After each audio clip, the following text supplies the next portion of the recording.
What's up, y'all? It's another edition of Bulldog Uncensored. We're coming here. It's been a little bit of time off over the summer, and we're back in action. Today, we got a really special guest. He is a pro wrestling legend with over 40 years of experience within the business. My new friend, Mr. Bill Alfonso. Bill, thanks for coming on the show. Hey, Josh, Daddy. I've been dying to get on your show. You're successful. You're a rock and roll superstar. You love the wrestling business as much as I do. So it's pretty cool to be on your show. And we got a lot of stuff to talk about. Absolutely, Bill. I'm really excited. We've been kind of talking back and forth over the last couple of weeks and getting prepped for all this. And I've been a wrestling fan since I was probably about 6 years old, and I'm 37 now, so that tells you a lot.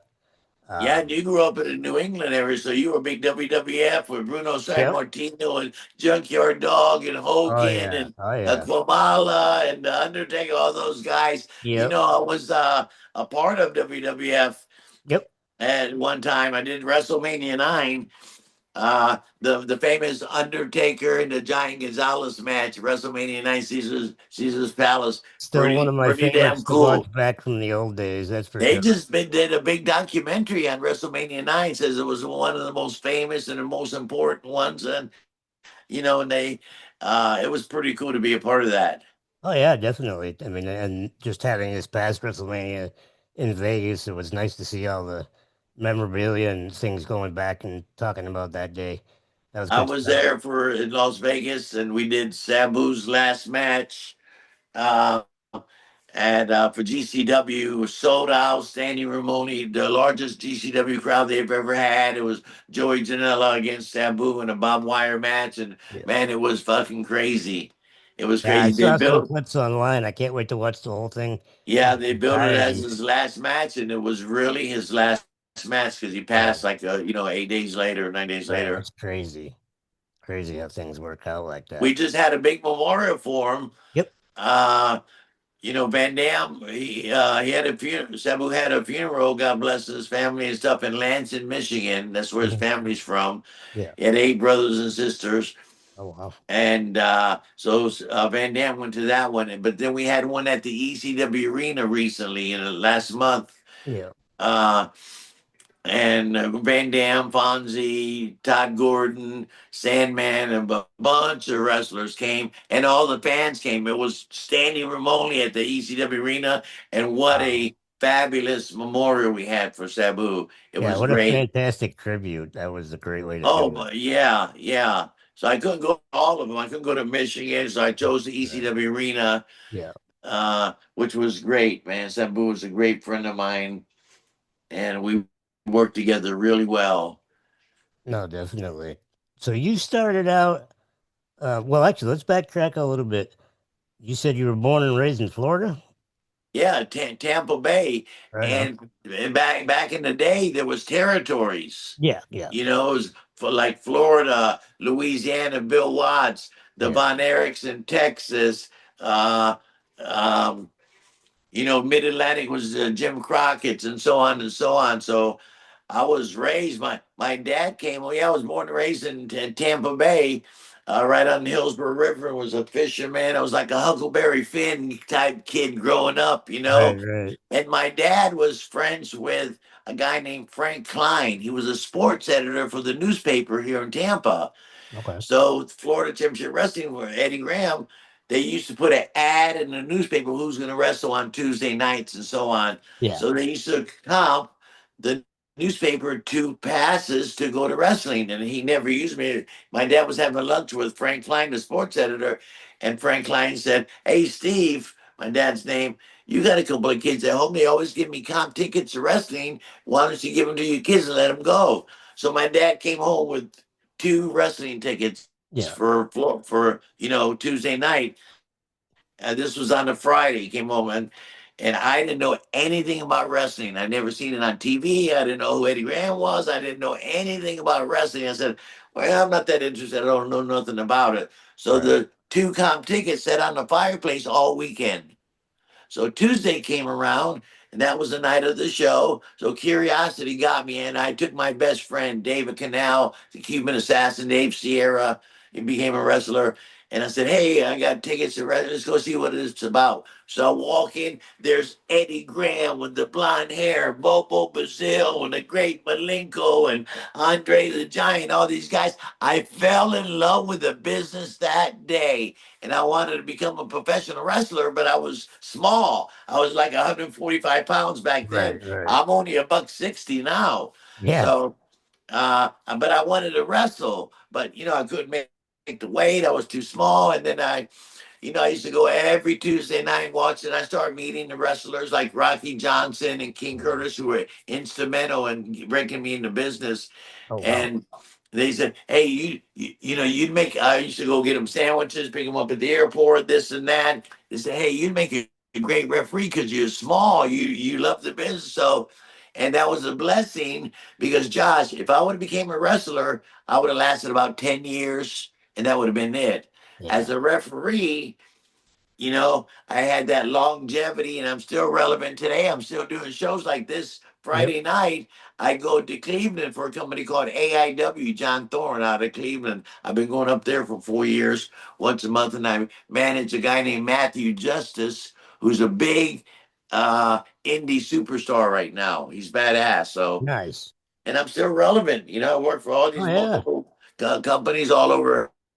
That's because of ECW too, not because I was an international 5-star and made the covers of magazines like me and Yeah. Giant Gonzalez in Tokyo, 65,000 people, Fujinami and Ric Flair.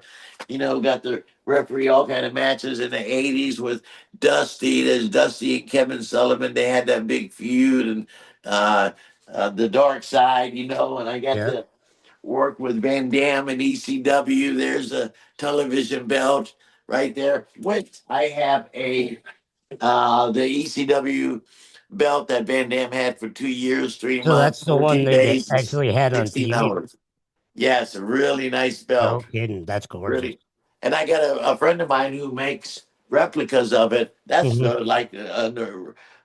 one of the most original belts. It's heavy. It's really nice. It's about $1,000 belt, but he makes replicas.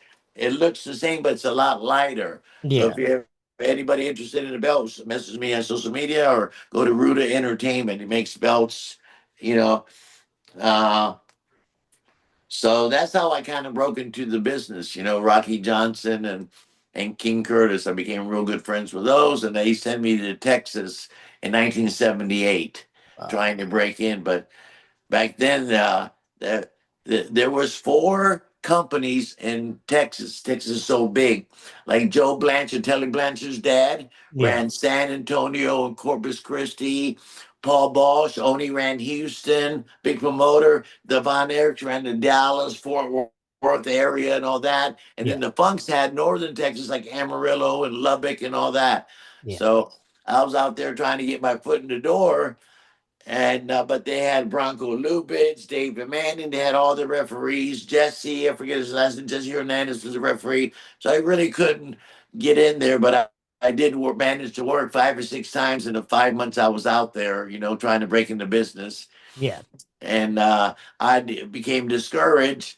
And I said, well, I can't stay out here. I'm not making no money. And, I'm going to go home. So the guys caught wind that I was going home, leaving Texas. And a wrestler named Paul Jones, number one, a small guy, Paul Jones, said, "Oh, Fonzie, I heard you're leaving." I said, "Yeah, I can't get a full-time job here, refereeing, they got their own refs." He said, "Well, when you go back to Florida, Jared Briscoe's the assistant booker in Florida, and Dusty's the booker. He said, I want you to go to the office and tell them I sent you and that you're a referee. And if they could ever use you, um, leave your name, talk to Gerald, get a meeting with him." So I did that. I was a little Yeah. gun And at shy. that time period, I mean, Dusty's territory was hot as Oh hell. my God, Dusty was a Vince McMahon Yep. back then.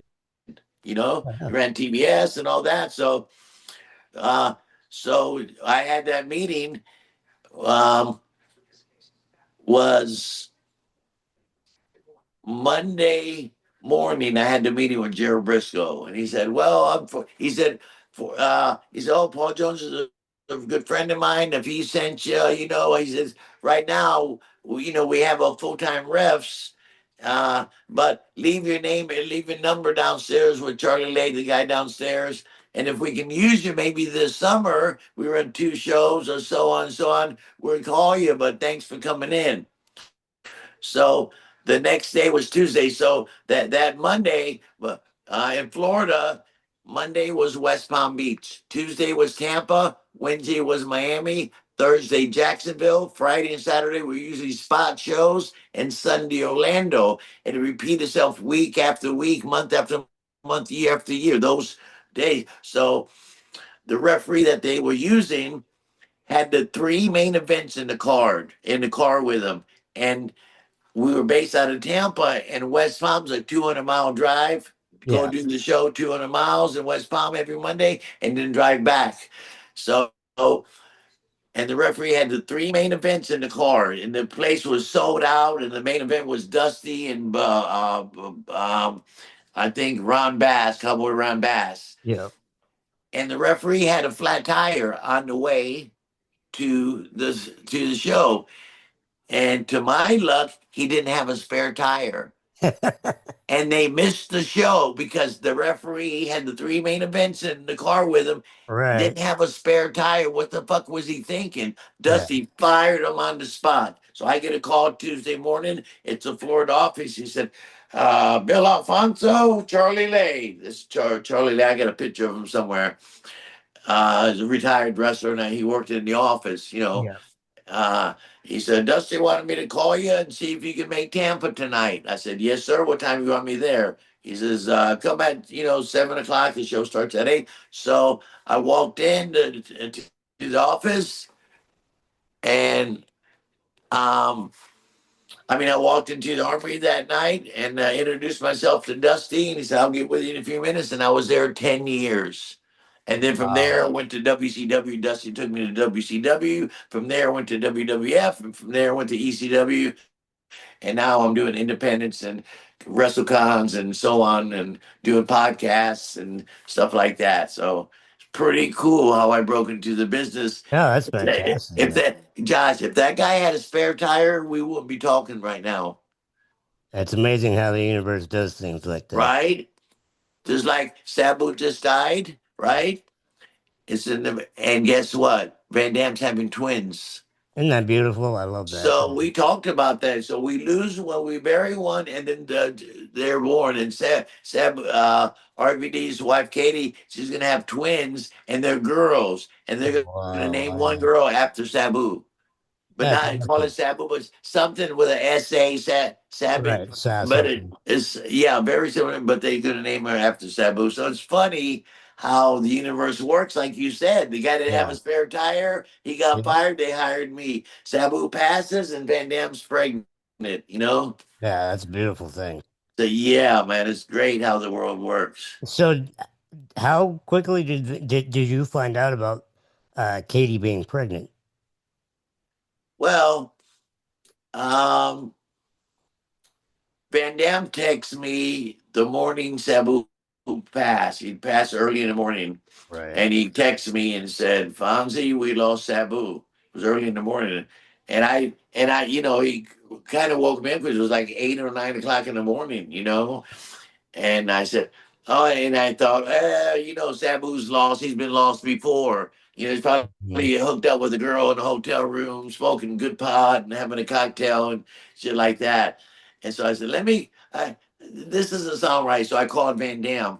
I said, Van Dam, what do you mean we lost it? Yeah, for Sabu passed this morning. I wanted to call you before it hit the internet, and you found out that way. And we were all sad, and of course. And then after we did the memorial and the burial and all that, Van Dam calls me and says, "Hey, Katie's wants to talk to you for a minute."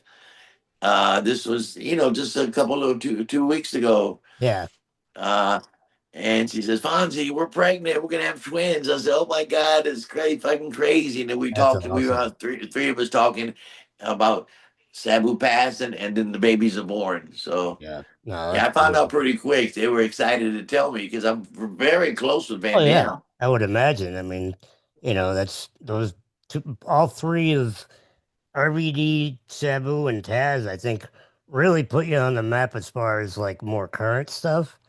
Exactly.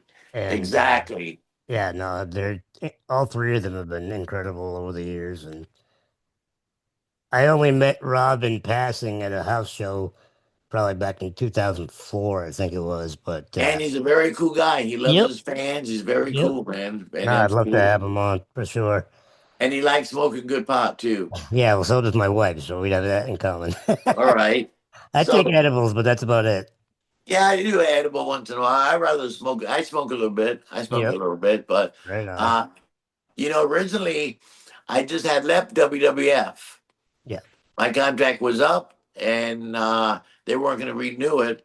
So I was out of work for about a month or two. And Paul Heyman, we became friends in Florida back in the 80s. He was trying to break right, into the business. He was a photographer and all kinds of things when he was a young kid. And he was trying to break into business. And I was assistant booker by that time. And Bob Roop was the booker. Dusty already went to TBS. right. And Paul, it was real nice as Paul Heyman, and he became a big star, manager in WCW and all over the place. And so I get a phone call when my contract was up in WWF. He says, "Hey, Fonzie, Paul Heyman, hey Paul, we bullshit." He says, "Look, I got this company in Philadelphia called ECW." And I said, "What the fuck's an ECW?" Because I worked for only the big companies, Right, right. WCW and Vince and, Florida Wrestling. So I never worked an indie show in my life. He said, "Yeah, we're a startup company. We're kind of hardcore. I got this idea. Since you just left WWF and Vince wants sports entertainment, Vince McMahon wants the doctor, his wife, and the two kids at ringside. Our clientele in ECW is 90% men,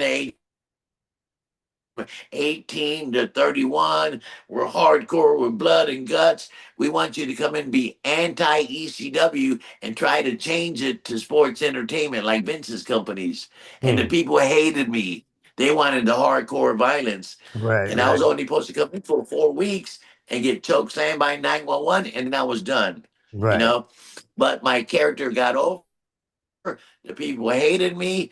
And instead of staying for 4 weeks, they had 22 pay-per-views. I did 21 of them.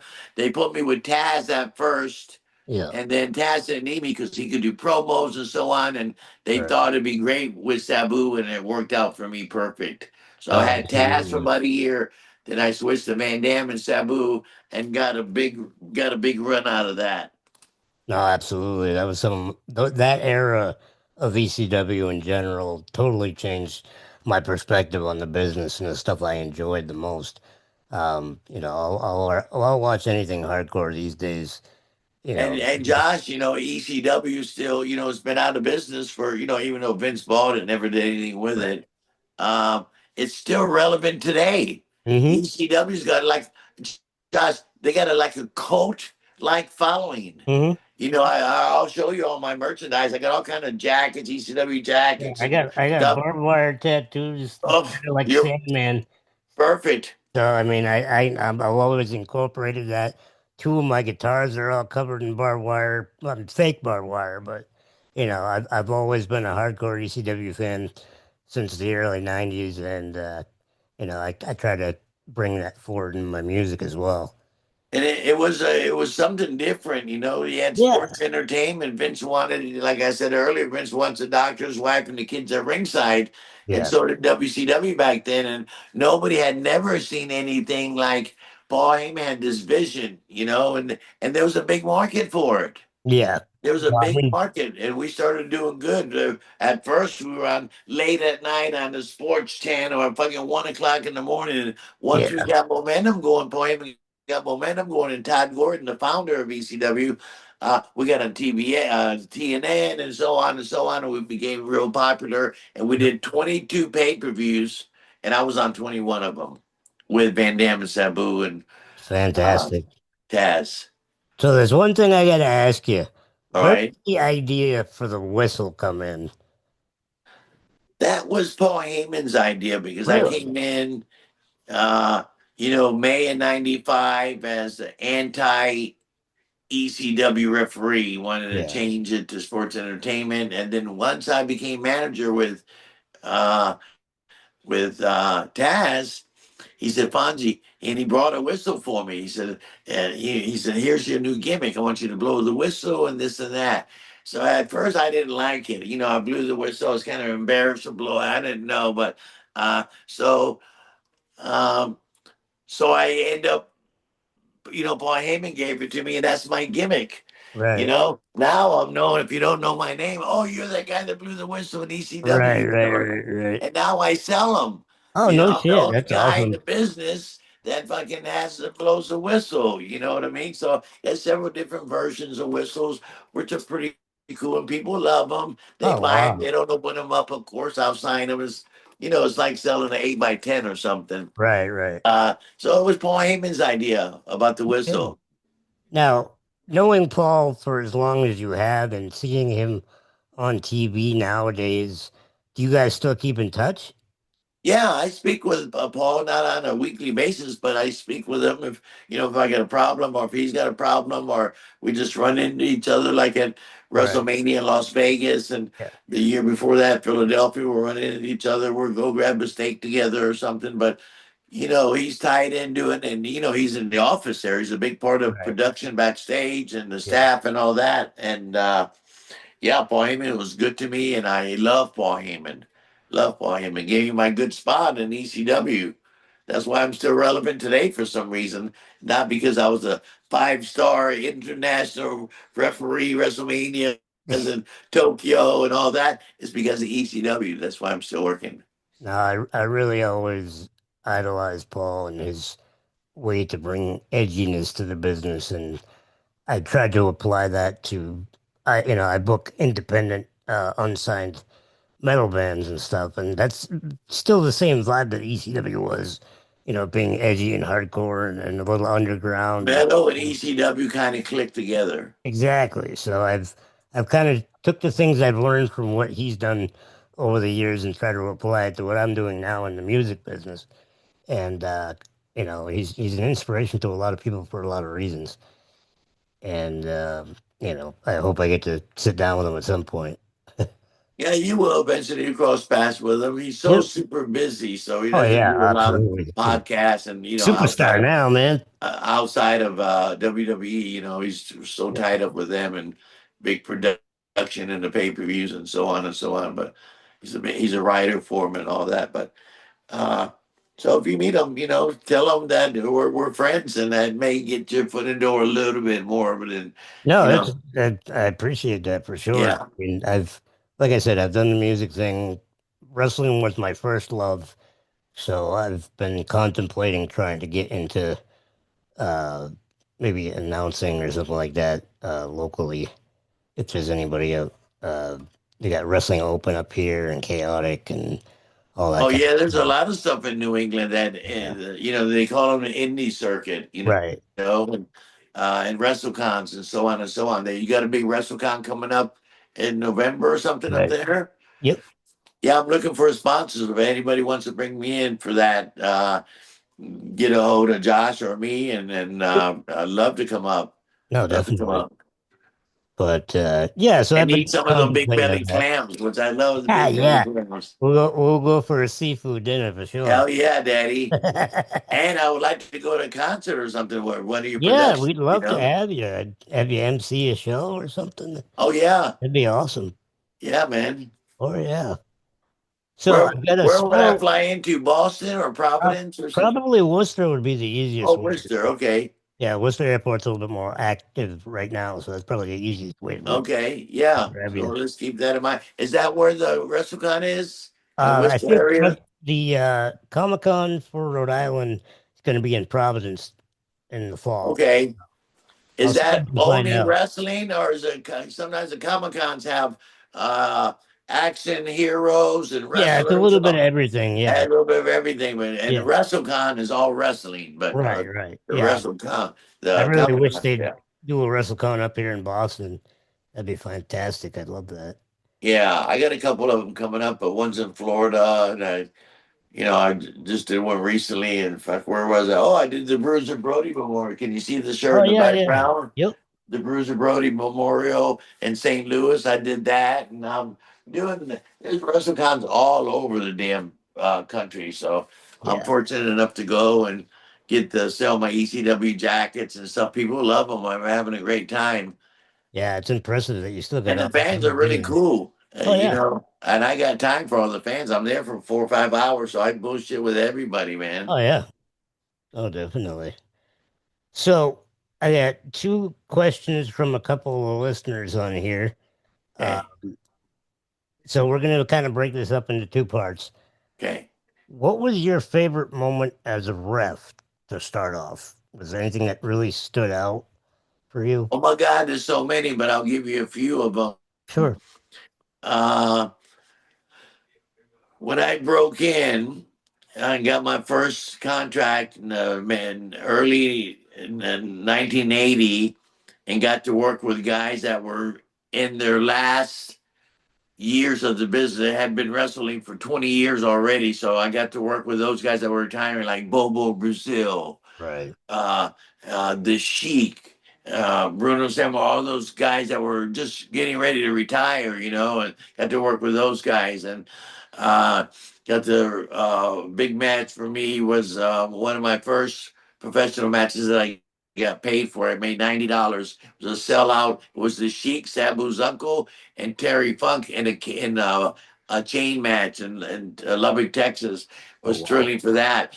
Then I got to work Aloha Stadium and in Hawaii Yeah. with all the big names. And I went to Puerto Rico, refereed in the Roberto Clemente Stadium, going to Madison Square Gardens for the first Yeah. time, the most famous arena on the planet. I think it holds about 22,000 or whatever, sold out, and I got the referee, the main events there, and Right. then going to Tokyo a few times and refereeing the famous Fujinami Ric Flair match in Yep. 91, 65,000 people. That was pretty thrilling. And of course, being on WrestleMania 9 was thrilling, at Yeah. the Caesars Palace in Las Vegas. Two That of the was, biggest yeah. guys at the time. My Oh God. my God, yeah. So there's Nature. so many. I can't picture one, but I just gave you five or six of some of my favorite moments. Right on. So trans transferring over to your time as a manager, obviously there's countless Sabu and RVD and Taz moments you can think of, but is there anything that really stands out at the top of the pillar? Well, that great match we had in Buffalo, New York against Bam Bam Bigelow, that's where RVD won this belt. Right. This is a replica, of course, but it's a fantastic replica. It's the same exact belt that Van Dam won from Bam Bam Bigelow at the Burt Flickinger Center in Buffalo, New York. And they had a terrific match, and we had this belt for over 2 years and 3 months. And, that was a spectacular moment in ECW. And then, of course, that famous barbed wire match where Terry Funk and Sabu had at the ECW arena. And Sabu took a bump into the turnbuckle. Of course, there was no ropes, and he slid his arm from here to here. It was Yeah. about a maybe a little over a quarter inch wide. His meat was hanging out. He went in the shot. It was pretty cool.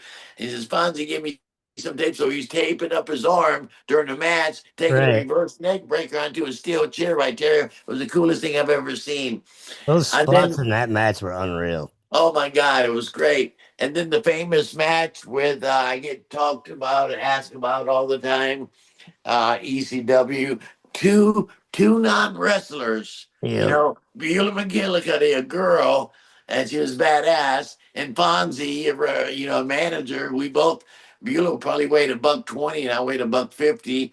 Is that the And I blade almost. attached to I that? almost bled out, it was a real Oh bloody wow. match, and the boys loved it, the people loved it. So I get asked about that famous match all the time. And if you Yeah, ask Paul that one was Heyman to nuts. name a couple of your favorite matches ever in the history of ECW, and this is going to be on his top three. The Fonzie, No uh, kidding. and he speaks about that all the time. No kidding. And I had to get rushed to the hospital and shit, Yep. and got all stitched up, and they wanted to admit me in the hospital because I lost so much blood. Right. They wanted me to stay in the hospital, so I said no, no, no, and so I had to sign a waiver to get released. Yeah. So and the doctor said, "Okay, we're going to release you, but you got to sign a waiver that we're not responsible. You lost so much blood and they're all stitched up." He says, "Whatever you do tonight for the next couple of days, don't smoke a cigarette, don't smoke a joint, don't take a pill, no alcohol. We want you rested and drink plenty of fluids and so on and so on." So they wheeled me out from the emergency room where I got, all stitched up and stuff in the wheelchair. And there was Sandman waiting with a 44-ounce cocktail of vodka and cranberry, lit up a joint, and gave me a Percocet. Now, who Fucking the hack, fuck does man. that? You Oh know what I man. mean? It's lucky I'm alive today. Today, I'm pretty clean, no pills and Yeah, all yeah, that. I occasionally might have a drink, like at a birthday party or something, but yeah, I yeah. do like to smoke my Pacololo. We were in High Times, Van Dam, Fonzie, and Sabu. We did in the mid '90s. We did a spread in the High Times magazine, the biggest pop magazine in the world, Wow. and they gave us. 3 page. Well, they didn't give us. They gave Sabu and Van Dam, and of course, I was part of it. Right. Championship pot smokers. That was pretty cool. That is Just to pretty be in cool. High Times magazine. Love it. Classic. Classic shit for sure. No, the only guy I've ever smoked a joint with from wrestling was Road Dogg at an indie show. Oh, Road Dogg's badass. Was Yeah, he's badass. a great guy. I love that guy. But yeah, it was him and Chris Sabin. We were all sitting outside of Somerville and I Oh, got nice, looking at Eddie. that shit. So that Hey, was is pretty cool. pot legal in Mass? Right now, yeah. You can go walk in the store and buy it right over with no license or anything. That's pretty Yep. cool. Yep. It's like that in half the country, or there's like Yeah, 18 it just states or keeps getting something. more and more. It's great. Right, Yeah. which is okay. There's Oh nothing yeah. wrong with I pot. mean, and now that I'm getting into my 40s and whatnot, and it's so hard to get narcotics for my bone condition that the edibles have been a lifesaver, keeping me healthy and comfortable. So, Right, yeah. right. They provide a good service for the body. Some of the THC. Yep. You know what I mean? And I roll a joint in the morning and it lasts me all day. And my body's beat up. I got steel plates in my arm. My back's fucking been a slam and put through so many tables. I've broken Yeah. so many ribs. I got this steel plate with 9 screws and all kind of stitches and banged up. I've got so many concussions that my memory's I'm starting to have a little bit of memory issues. My wife's a nurse. She Right. should have been a doctor. She's super smart. Yeah. And so my memory's starting to go a little bit. I can remember shit when I was a kid, but I can't remember what we did 2 months ago or where we went on Yeah. Yeah. vacation. It's my short. So they think the doctors think it's from the early drug and alcohol abuse, all the concussions, and my age. I'll be 68 August Right. 11th. Right. Same Right. birthday as Hulk Hogan, but he's Yep. going to be 71 or something. Huh. Uh, so I'm having a little bit of memory issues, but It's to be I've been expected, all the crazy shit you've been doing, Bill. a great life. And I can't wait to come to New England and hang out with you and go to Oh, hell yeah, man. I can't one of wait. your hardcore music festivals. Yeah, that'd be fantastic. Next summer, I'm actually putting together, this is a little sneak preview for next year's Shred Fest. I'm doing an indie wrestling and metal show out here in Fitchburg. Thread Fest, I love it. Yeah, so Shred Fest is going to have some wrestling in it. So, And so you can have a concert with wrestling matches too. yep, That's a great idea. That's common. I've done quite a few of those where they yep, have live music, band, and then they have wrestling. You know what's big right now is these breweries all over the country where they manufacture beer. Like there's one in Miami that this company called CCW that I work for. This big brewery. It's called um, yeah, I can't think of the name of the brewing company, but it's big and they're popping up all over the country, and they have wrestling shows with music. There's a bar, there's a restaurant, and they have it. The building is big enough because they have all these huge tanks as big as a room, yeah, making beer and all that. So it's been pretty successful, you yeah. So know. we're going to try to incorporate that. Shred Fest has become kind of like my WrestleMania for local music Nice. and whatnot. So we're trying to build on that. What Uh, month is that? June, yeah, it's on the Next 20th year? next year, June 20th. That's what we're aiming for. All right, let's see if I'm up that way, and you guys can put Yeah, me to we'll figure work. it out. Definitely. I'd love to have you for Yeah, sure. that'd be great. Yeah. And I'm tied with the Sandman, Todd Gordon, Two Cold Scorpio, any of the ECW guys, Shane Douglas, Yep. Francine, that you ever want to think of bringing in. Let me know, and I'll hook you guys up together. Yeah, I'd love to have them all on the show, really. Like anything, I do like one episode a month now because I'm so damn busy with the band and whatnot. But Right. yeah, I'd love that. It's fantastic. Yeah, and some of these WrestleCons that we do, they bring in 4 or 5 ECW guys, including me, Sandman, and they call it the Extreme Corner. There's Nice. 50 wrestlers there from Bruce Barber and all these wrestlers that are there. Older guys with big names, and then they have us, and they call it the Extreme Corner. And they put all the ECW guys together in with their separate tables and stuff, and we get the longest lines. Oh, I believe. We have Van Dam, Sandman, Yeah. Tuco, Fonzie, Blue Meaning, all these guys, Yeah. Shane Douglas and Francine. There's 8 of us in this extreme corner. It's pretty cool, and the fans love it.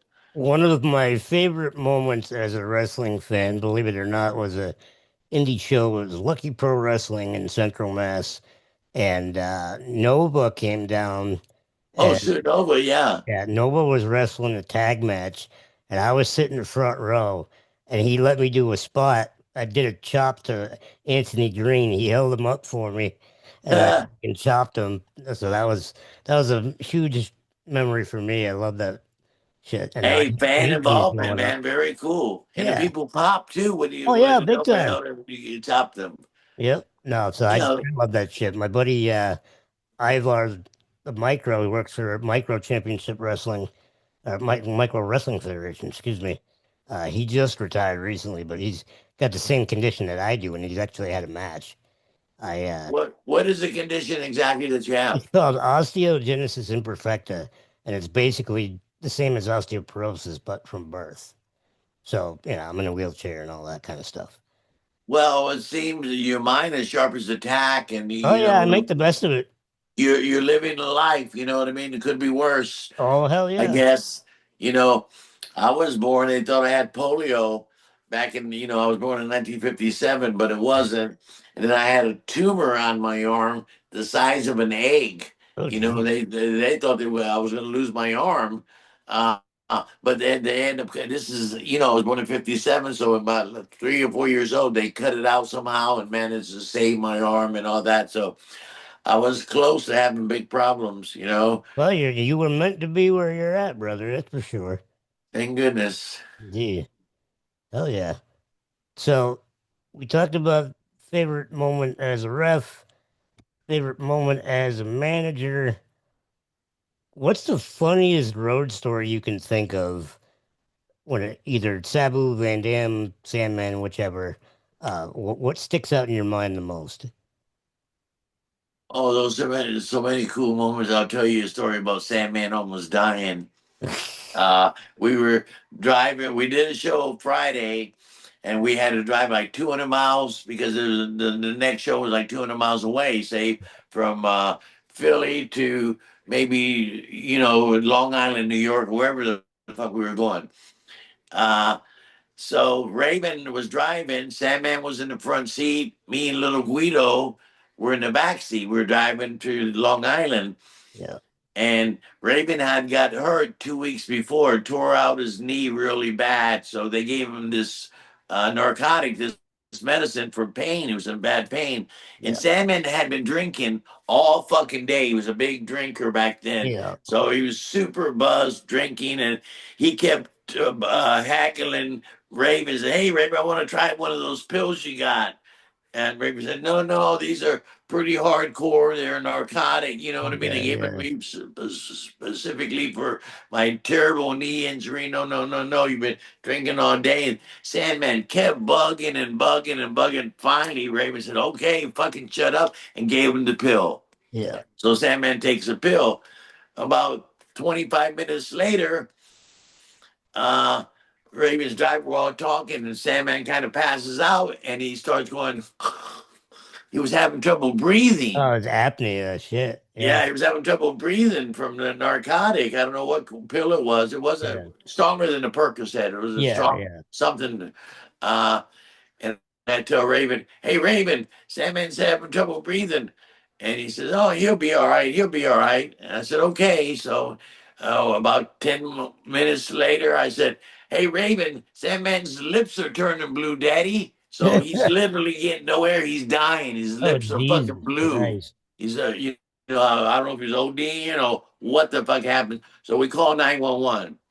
We called 911. I'm talking to 911. I said, "Hey, we're on the interstate, on Interstate 70. We're headed to the next town. My buddy was in a wrestling match and he got hurt and he took this medicine. He's having a funny reaction. His lips are blue." And she said, "Well, what exit number are you?" I said, "We're on exit number 42." She said, "Well, get off on exit 43 and we'll have a rescue squad meet you guys there." So the 911 thought I said, "We're having a wrestling, we're fighting in the parking lot or something." So when we pull up to the fucking gas station, we get off the exit, there's 10 cop cars and ambulance and shit. They rush the car.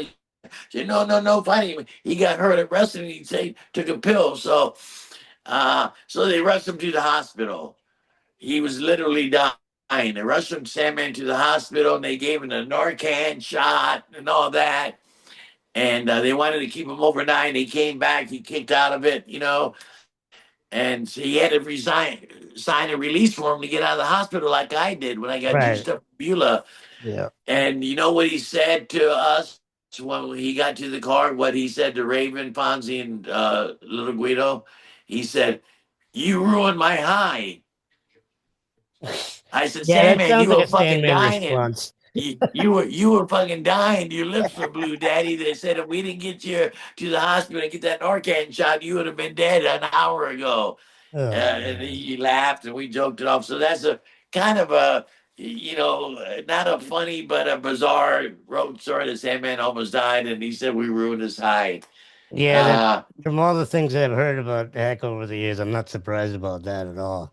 Yeah, Man, he's he's calmed crazy. down. We all Yeah. calmed down, Oh yeah, we all it's have to at some point. 2025 and we're not but hey, when you're a rock star on the road, people give you shit. We're Yep. living the life of a rock star. We're kind of famous people. And to a certain degree, if you're wrestling, if you Yep. like wrestling, you know who we are or know who they are. And so we get extra treatment, and it's like living like, Ozzy Osbourne, Oh who just yeah, did just his rock and last roll. It's concert. just the way Did it you see was. it? Yeah, You that see was footage great. of? Yeah, I felt terrible for him, but God bless him. Oh yeah, absolutely. But Yeah, he I'm had a the huge courage to Ozzy come fan. on and to go out his way. Yep. He said, "I'll be dying soon. I'm all fucked up, but Right. I wanted to come out and show you that I'm still trying." Yep. No, it was very, very inspirational to watch.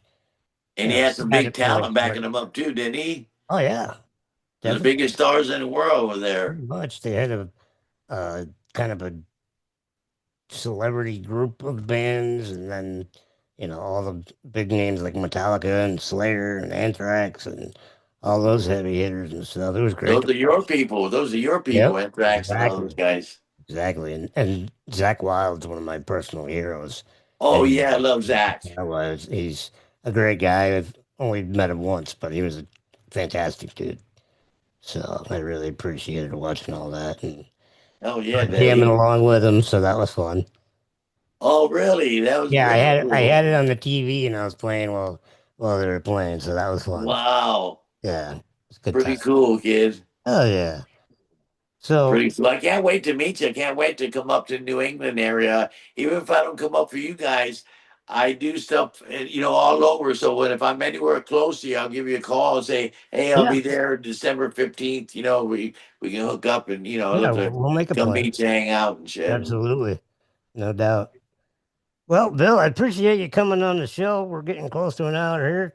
I know. Hell yeah, Daddy. Fuck, I'd love to do it again. Yeah, we will definitely make that If happen. if if we get a good response, we'll do it again, and maybe next time we're have some type of contest for your fans that watch the show, and we'll give away a couple of T-shirts or one of these cool ass ECW.